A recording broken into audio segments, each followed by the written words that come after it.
আছে। 3 নম্বর কারণ হচ্ছে প্রত্যেক প্রিন্ট এবং ইলেকট্রনিক মিডিয়া যৌনতার সুড়সুড়ি দিচ্ছে। আর তার চেয়ে বড় 4 নম্বর কারণ হচ্ছে পর্নোগ্রাফি। এটা সবার মোবাইলে এখন ফ্রি অ্যাক্সেস। যে কেউ ইচ্ছা, আলেম হোক আর জালেম হোক আর যেই হোক না কেন, সবাই বাসায় গিয়ে চুপচুপ করে পর্নোগ্রাফি দেখতে পারে। এবং যখন এটাতে মানুষ আসক্ত হয়ে যায় তখন ভিতর থেকে সে পশু হয়ে যায়। নিজের মেয়ের সাথে জেনা করতেও তার বুক কাঁপবে না। আপনি কি জানেন এখন অনেক পিতা বেরিয়েছে যারা নিজের মেয়ের সাথে জেনা করছে? খবর দেখেছেন? এটা কিভাবে সম্ভব? পর্নোগ্রাফির মধ্য দিয়ে সম্ভব। পর্নোগ্রাফি দেখতে দেখতে দেখতে দেখতে এগুলোকে মানুষের কাছে কমন মনে হচ্ছে, স্বাভাবিক। তখন কোনো মেয়ের দিকে আর সম্মানের চোখে মানুষ তাকাতে পারছে না। একটা মেয়ের দিকে সম্মানের দৃষ্টিতে মানুষ আর তাকাতে পারছে না। আর মেয়েরাও যে খুব ভালো তা না। ম্যাক্সিমাম মেয়ে দেখা যায় বেপর্দায় চলে। ওরা পছন্দ করে কেউ ওদেরকে প্রিজিং করুক, কেউ একটু ওকে লাভ লেটার দিক, কেউ টিকটক একটু নক করুক, কেউ মেসেঞ্জারে নক করুক। অনেক মেয়েরা তো অনেক বদ এখন। ভালো মেয়ে খুঁজে পাবেন কোথায়? খুবই রেয়ার, খুবই রেয়ার।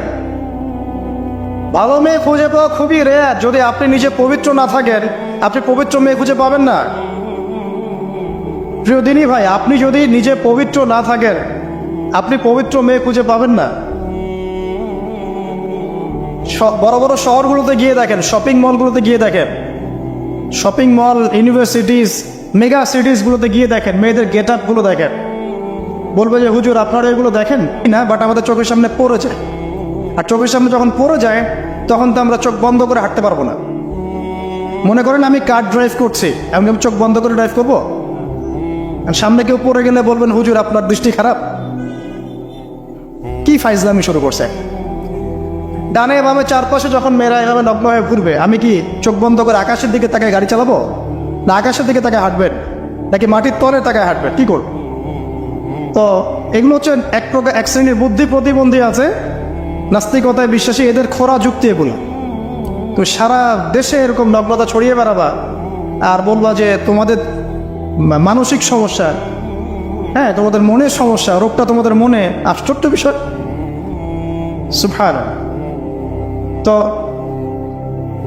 যেটা বলছিলাম ভাই, এগুলোর কারণটার দিকে আসেন। মূল কারণটা কিন্তু এইগুলা, ফ্রি মিক্সিং।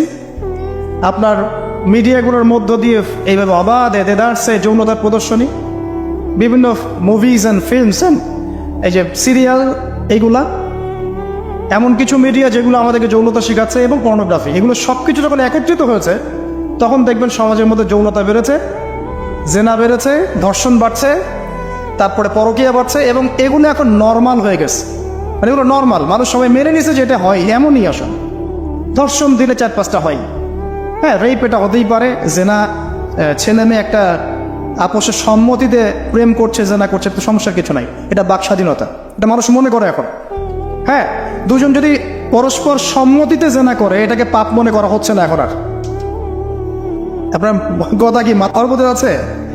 সত্যি, এখন যদি দুজন একজন মেয়ে যদি সম্মতিতে জেনা করে, এটাকে পাপ মনে করা হচ্ছে না।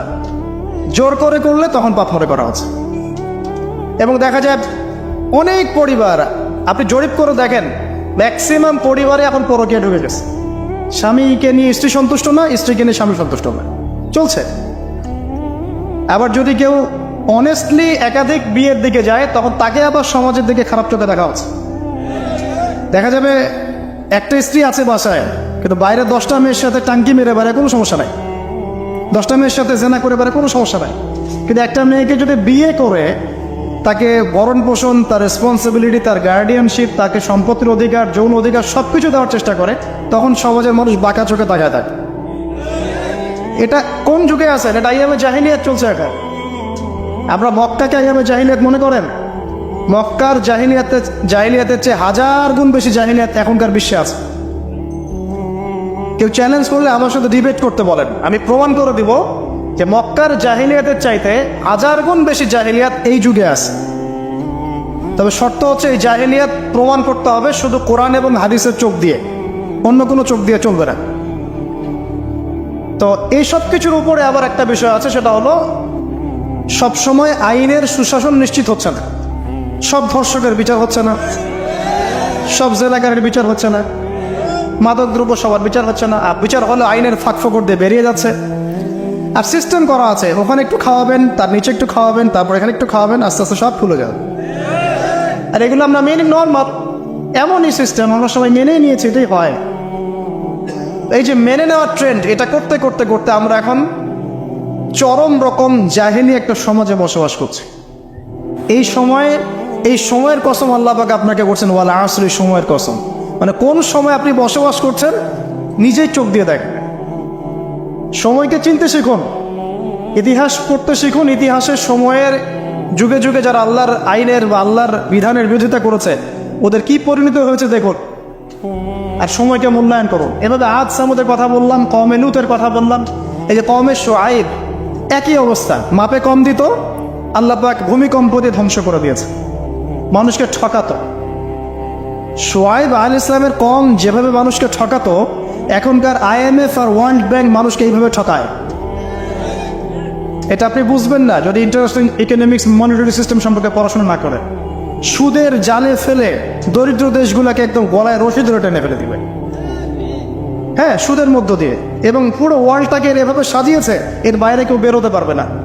তারপরে ওরা ইন্দোনেশিয়াকে ইকোনমিক স্যাংশন দিয়ে দিয়েছে। ইন্দোনেশিয়া আসতে একটা ভালো অবস্থান থেকে হঠাৎ করে ধাপ করে পড়ে গিয়েছে। যখন টার্কি এখান থেকে বের হওয়ার চেষ্টা করেছে, ওকে স্যাংশন দিয়ে দিয়েছে। ভেনিজুয়েলা যখন বের হওয়ার চেষ্টা করেছে, ওকে স্যাংশন দিয়ে দিয়েছে। মানে এরা শুআয়ব আলাইহিস সালামের ওই কওমের মতোই পুরো মানব জাতিকে অর্থনৈতিক দাসত্বের দিকে নিয়ে গেছে। শুআয়ব আলাইহিস সালামের কওমের পরে কি ফিরআউনের কওম, মুসা আলাইহিস সালাম। ফিরআউন ছিল বিশ্বের সবচেয়ে প্রতাপশালী নেতা, যে নিজেকে এক পর্যায়ে বলেছিল যে আনা রব্বুকুমুল আ'লা, আমি তোমাদের মহান রব, তাই না? সে বলেছিল যে আমি তোমাদের জন্য যা ভালো মনে করি আমি তাই করি, এবং আমি তোমাদেরকে সরল পথ দেখাই। এটা ফেরাউনের স্টেটমেন্ট, এটা কিন্তু ফেরাউনের স্টেটমেন্ট। তো সে নিজেকে এক পর্যায়ে রব দাবি করে, এবং আল্লাহ পাক তাকে ক্ষমতা দিয়েছিলেন, দীর্ঘ হায়াত দিয়েছিলেন, ওকে জুলুমের ক্ষেত্রে আল্লাহ পাক অবকাশ ছাড় দিয়েছিলেন। এক পর্যায়ে সে মনে করলো যে তাকে ধরার কেউ নাই। আল্লাহ রাব্বুল আলামিন একটা সুযোগের অপেক্ষা, জাস্ট একটা সুযোগের অপেক্ষা, সেটা হলো মুসা আলাইহিস সালামকে ধাওয়া করছে ফেরাউন এবং তার দলবল লোহিত সাগরের কাছে আসলো। ফেরাউন এদিকে দাঁড়িয়ে আছে, মুসা আলাইহিস সালাম এবং তার সাথীরা পার হয়ে গেল। ফেরাউনও পার হতে গিয়ে আল্লাহ পাক সবাইকে সদল বলে ডুবিয়ে দিলেন। একদিনের ব্যাপার। আল্লাহ পাক ওয়াল আসরি, সময়ের কসম করে এদিকে আমাদেরকে তাকাতে বলছেন। ইতিহাস ঘেটে দেখো, ফেরাউনের মতো বড় যারা স্বৈরাচারী ছিল তারাও টিকতে পারে নাই, পেরেছে? পারে নাই।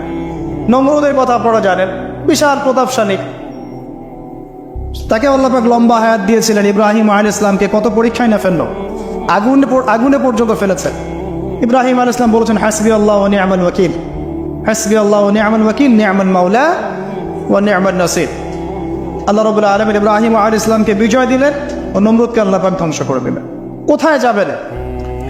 ঈসা আলাইহিস সালামের কওমে আসেন। যারা ঈসা আলাইহিস সালামকে মেনে নিয়েছে নাজাত পেয়েছে, যারা মেনে নেয় নাই কিয়ামত পর্যন্ত আল্লাহ পাক ওদেরকে লানত করে রেখে দিয়েছে। ওরা কারা? ওরা ইহুদিরা, জিউজরা। তো লম্বা করছি না, একটা বিষয়ের দিকে ফোকাস করেন। সময়ের কসম বলতে আল্লাহ পাক আপনাকে বর্তমান সময়টাকে চিন্তা করতে শেখাচ্ছেন। আর আপনি আমি যে সময় আছি সে সময় নিয়ে ভাবতে হবে। 1, 2 সময়কে মূল্যায়ন করতে হবে। 3 অতীতের সময়গুলোর দিকেও তাকাতে হবে, যে অতীতে কখন কার কি পরিণত হয়েছে, কি কারণে হয়েছে। এখান থেকে শিক্ষা নিয়ে সামনের দিকে পথ চলতে হবে। আর সামনের সময় কেমন? সামনের সময় আরও ভয়ঙ্কর। যত দিন যাবে কিয়ামতের যে আলামতগুলো বাকি আছে সেগুলো আস্তে আস্তে চোখের সামনে দেখা যাবে। 10টা বড় বড় আলামত এখনো দেখা যাচ্ছে না, বাকি ছোট ছোট যত আলামত আছে তার 100টার মধ্যে 99টাই দেখা যাচ্ছে। সামনের সময় কেমন বলছিলাম, যে 10টা বড় বড় সাইন দেখা যাচ্ছে না, বাকি 100টার মধ্যে 99টাই দেখা যায়। কি কি দেখা যাচ্ছে কয়েকটা বলে। উঁচু উঁচু বিল্ডিং দেখা যায়, উঁচু উঁচু বিল্ডিংয়ের প্রতিযোগিতা দেখা যায়। সমাজের নিম্ন শ্রেণীর মানুষ, রাখাল শ্রেণীর মানুষ উঁচু উঁচু অট্টালিকা নির্মাণের প্রতিযোগিতা করছে, দেখা যায়। সমাজের ম্যাক্সিমাম মানুষ এখন সুদ খাচ্ছে, দেখা যাচ্ছে। ছেলেরা মেয়েদের পোশাক পরছে, মেয়েরা ছেলেদের পোশাক পরছে, দেখা যায়। আচ্ছা, সমাজে মেয়েদের সংখ্যা বাড়ছে, ছেলেদের সংখ্যা কমছে, দেখা যাচ্ছে? বেশি থেকে বেশি আল্লাহ পাকের গজব আসছে, আসমানি গজব, জমিনের বালা, বন্যা বলেন, ভূমিধস বলেন, ভূমিকম্প বলেন, জলোচ্ছ্বাস বলেন, দিন দিন বাড়ছে না কমছে? বাড়ছে। মুসলিমদের উপর অমুসলিমদের অত্যাচার বাড়ছে না কমছে? মুসলিম উম্মার বিভক্তি বাড়ছে না কমছে? বাড়ছে। মানুষ আলেম, বড় বড় ওলামায়ে কেরাম যারা আছে তাদের ইন্তেকাল বেশি হচ্ছে না কম হচ্ছে? ওলামায়ে কেরাম যারা বড় বড় আলেম ওলামা তারা আস্তে আস্তে চলে যাচ্ছেন না? মানুষ অনেক জাহেলকে আলেম মনে করছে না? হ্যাঁ, এমনও কিছু মানুষ মুসলিম সমাজে দিন প্রচার করছে যাদের ফ্রেঞ্চ কাট দাড়ি, আস্তে আস্তে আস্তে আস্তে, দেখেন নাই? এমন অনেক মানুষ দিন প্রচার করছে ইসলামে, দাড়ি ফ্রেঞ্চ কাট, মাশাআল্লাহ, এবং সে বলছে যে মানে এটা যে সুন্নাহ, এটা কোরআনে কোথায় আছে? সম্মানধারীর কথা কোরআনে কোথায় আছে? দাড়ি টুপি পাগড়ির মধ্যে ইসলামকে সীমাবদ্ধ করে ফেলেছেন, এই জন্যে প্রতিবাদ স্বরূপ সে নিজে আর লম্বা দাড়ি রাখবে না। কি বুঝলেন? আপনারা দাড়ি টুপি এবং পাগড়ি জুব্বার মধ্যে ইসলামকে সীমাবদ্ধ করে ফেলেছেন, এই কারণে সে নিজে আর দাড়ি রাখবে না, ইসলাম প্রচার করে বেড়াচ্ছে। মানুষ ওদের পিছনে ছুটছেও। দেখলাম নারী একজন মহিলা ওয়াজ মাহফিলের স্টেজে উঠে বক্তব্য দিচ্ছে। হ্যাঁ, আশপাশে কিছু মানুষ আছে যাদের আবার দাড়ি টুপিও আছে, তারা বসে বসে আবার শুনছেও লেকচার। হ্যাঁ, তো এই যে সাইন যে আলেমদের মৃত্যু হবে, জাহেলদেরকে মানুষ আলেম মনে করবে, মেয়েদের সংখ্যা বাড়বে, ছেলেদের সংখ্যা কমবে, ছেলেরা মেয়েদের পোশাক পরবে, মেয়েরা ছেলেদের পোশাক পরবে, এগুলো দেখতে পাচ্ছেন না? দেখতে পাচ্ছেন। সময় সংক্ষিপ্ত হয়ে আসছে না? নবীজি বলেছেন একটা বছর চলে যাবে একটা কিসের মতো? মাসের মতো। মাস যাবে সপ্তাহের মতো, সপ্তাহ যাবে একটা দিনের মতো। সময়ের বরকত কমছে না? কমছে। হঠাৎ মৃত্যু বাড়ছে না মানুষের? হঠাৎ মৃত্যু যাচ্ছে, অ্যাক্সিডেন্ট, মরে যান হঠাৎ। দেখবেন ছোট ছোট বাচ্চা যারা আছে, এই বাচ্চাদের সাথে যৌন সম্পর্ক বাড়ছে না? বাচ্চা থেকে ধর্ষণ বাড়ছে না? সমাজে এমনি নর্মালি জেনার ধর্ষণ বাড়ছে না? পরিবারের ভাঙনগুলো হচ্ছে না বেশি?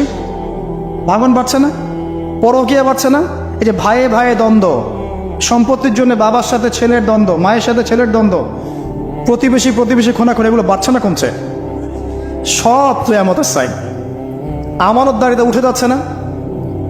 যে ব্যক্তি মিথ্যাবাদী তাকে সমাজে সত্যবাদী বলা হচ্ছে না, আর যে সত্যবাদী ওকে সমাজে মিথ্যাবাদী বলা হচ্ছে না। কোথায় আছেন? আপনি নিজেই পড়াশোনা করেন, দেখেন আলামত আর কতগুলো আলামত চান, সবগুলো আপনি চোখের সামনে দেখতে পারবেন। আজকে এটা টপিক না হলে এটা নিয়ে আমি 2 ঘন্টা কথা বলতে পারবো ইনশাআল্লাহ। কিন্তু 10টা বড় বড় সাইন এখনো আসে নাই। কিরকম? 1, মাসিহুদ দাজ্জাল এসেছে? আসে নাই মানে সে এখনো আত্মপ্রকাশ করেনি মানুষের রূপে, কিন্তু তার জন্ম হয়েছে, সে আছে, যেখানে থাকেন সেখানেই আছে। তার যেটা মিশন, সেই মিশন চলছে বিশ্বজুড়ে, এবং তার মিশনগুলো বাস্তবায়ন করছে এখন ইহুদিরা। কারণ ইহুদিদেরকে নিয়েই সে বিশ্ব শাসন করবে। যাদেরকে নিয়ে সে বিশ্ব শাসন করবে তারা দাজ্জালের মিশন ঠিকই বাস্তবায়ন করছে। আর আমরা কি করছি? হালুয়া রুটি আর সেমাই খাচ্ছি, আর বাসায় গিয়ে ঘুমিয়ে যাচ্ছি, তাই না ভাই? একদিন হালুয়া রুটি বলেছিলাম তো কিছু মানুষ আমাকে খুব ধোয়া ধুয়েছে অনলাইনে, এই জন্য এখন আমি হালুয়া রুটি বলতে চাই না, এখন বলি আমরা বিরিয়ানি খাচ্ছি আর ঘুমাচ্ছি। দেখেন দাজ্জাল কিন্তু পৃথিবীতে আছে। কোথায় আছে? তার মানে সে কোন গোত্রের হবে ইত্যাদি ইত্যাদি, তার দেহের গঠন কেমন হবে, চুল কেমন হবে, চোখ কেমন হবে, সব কিছু হাদিসে বলা আছে। মাসিহুদ দাজ্জাল নিয়ে আমি আলাদা একটা খুতবা বা লেকচার ইনশাআল্লাহ দিব। কিছু মানুষ আছে দেখলাম দাজ্জাল কোথা থেকে বের হবে এই নিয়ে খুব আলোচনা। আমি বলেছি অনেক দিন আগের একটা লেকচারে যে দাজ্জাল জেরুজালেম থেকে বিশ্ব শাসন করবে। 5 বছর আগে এই কথা বলেছি, ইনশাল্লাহ জীবনের শেষ পর্যন্ত এই কথা বলবো। দাজ্জাল জেরুজালেম থেকে সারা বিশ্ব শাসন করবে। এখন সে খুব লেখা লিখছে না, এখানে খোরাসানের কথা এসেছে, এখানে ইস্পাহানের কথা এসেছে, ইত্যাদি ইত্যাদি। তো পণ্ডিত মশাইকে একটা কথা বলতে চাই, দাজ্জাল কোথা থেকে বের হবেন এই কথাটা আমি বেশি জানি, আপনি বেশি জানেন না নবী মুহাম্মদ সাল্লাল্লাহু আলাইহি ওয়াসাল্লাম বেশি জানেন? বলেন কে বেশি জানে? আচ্ছা, দাজ্জাল মক্কা মদিনায় ঢুকতে পারবে? পারবে না। আচ্ছা, দাজ্জাল মক্কা মদিনায় ঢুকতে পারবে না। দাজ্জাল কোত্থেকে বের হবেন সেটা আমাদের নবীজি সবচেয়ে বেশি ভালো জানেন, এই তো। তারপরেও নবী সাল্লাল্লাহু আলাইহি ওয়াসাল্লাম ইবনে সাইয়্যিদ নামক একজন ব্যক্তিকে মদিনায় মসিহুদ দাজ্জাল মনে করতেন, এবং অনেক সাহাবী তাকে মসিহুদ দাজ্জাল মনে করেন। সহিহ মুসলিমে অনেকগুলো হাদিস আছে, পড়ে দেখেন যে নবী সাল্লাল্লাহু আলাইহি ওয়াসাল্লাম ইবনে সাইয়্যিদকে ইনভেস্টিগেট করছেন আড়াল থেকে। ইবনে সাইয়্যিদকে ডেকে বলছেন যে তুমি কি দেখো? সে বলছে যে আমি তো সিংহাসন দেখি। তো নবীজি বলছেন তোমার সিংহাসন কোথায়? সে বলছে সিংহাসন সমুদ্রের উপরে। তখন নবীজি বলছেন তুমি তো শয়তানকে দেখেছো, তুমি শয়তানকে দেখেছো। এরপরে নবীজি বলছেন তুমি কি বিশ্বাস করো যে আমি মুহাম্মদ শেষ নবী? ইবনে সাইয়্যিদ বলছে আপনি কি বিশ্বাস করেন যে আমি নবী? কথা বুঝতে পারছেন? কথা বুঝতে পারছেন না? নবীজি মনের মধ্যে একটা শব্দ গোপন করলেন। শব্দটা ছিল দুখান। কি নাম? সূরা দুখান আছে না? দুখান। দুখান শব্দটা মনের মধ্যে গোপন করে ইবনে সাইয়্যিদকে বলছেন যে বলো দেখি আমি মনের মধ্যে কি শব্দ গোপন করে রেখেছি। তখন ইবনে সাইয়্যিদ কি বললো জানেন? বলল দুখ। দুখ রহস্যময় ক্যারেক্টার না একটা? ওমর রাদিয়াল্লাহু আনহু বলছেন যে ইয়া রাসূলুল্লাহ আপনি আমাকে অনুমতি দেন এর গর্দানটা উড়াই দেন। তখন নবী সাল্লাল্লাহু আলাইহি ওয়াসাল্লাম বলছেন যে না, যদি সে, শোনেন স্টেটমেন্টটা শোনেন, যদি ইবনে সাইয়্যিদ সত্যি দাজ্জাল হয়ে থাকে তাহলে তুমি তাকে হত্যা করতে পারবে না, কারণ তার হত্যা লেখা আছে ঈসা আলাইহিস সালামের হাতে। ঠিক আছে? আর যদি সে দাজ্জাল না হয়ে থাকে তাহলে নিরপরাধ ব্যক্তিকে হত্যা করার মধ্যে কোনো সার্থকতা নাই। এই যে যদি সে দাজ্জাল হয়ে থাকে, এই চান্সটা নবী সাল্লাল্লাহু আলাইহি ওয়াসাল্লাম কেন নেবেন? অথচ ঘটনাটা